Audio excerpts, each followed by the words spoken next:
My name is Fanis Juma. My indigenous name, I was sure, is Awiti. I'm a wellness practitioner here in the Waterloo region.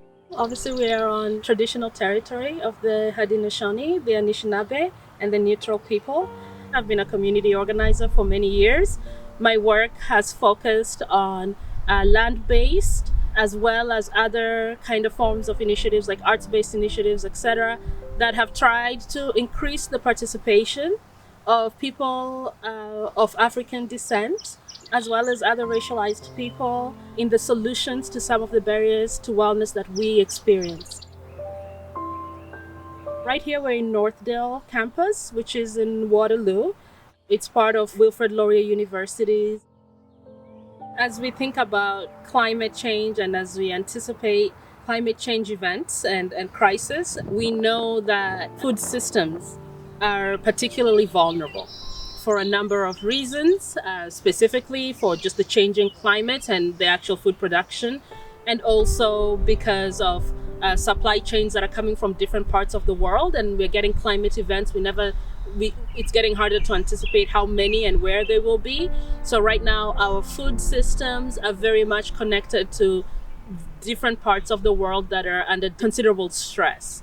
And finally, also because of the economic factors. So as unemployment becomes an issue based on environmental crisis or disruption in the economy, we know that it'll be harder for people to buy food and ideally buy healthy food.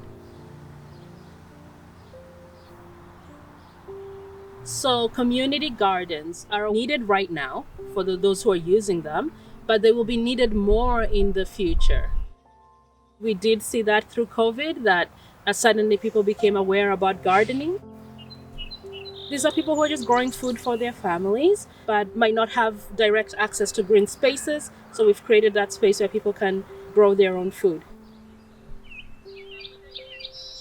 Community gardens are an important way of planning for an increased incident of food insecurity. And they provide an opportunity where people could both learn how to grow food and what is the best food to grow for various areas and regions and parts of the city. And so it's a way of preparing. It's an important part of preparation. It's a very biodiverse space. On a quiet day in the middle of the summer, you can hear the biodiversity. You can hear the insects, you can hear the birds. We are growing and learning how to share this space. It's become a sanctuary space, especially as the city has grown around us. Sometimes for better or worse, because then we're competing with the bunnies and growing kale, etc.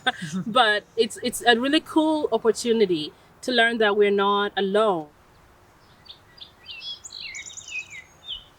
It's possible to live together among a group of people and be surrounded by green space or surround green space.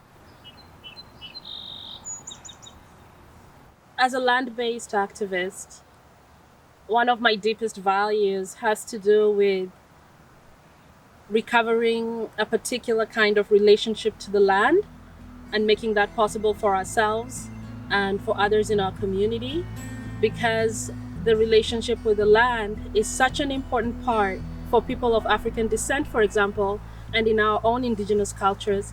The connection to the land has been such an important part of our sustainability and our wellness. And it's also an important part of our healing.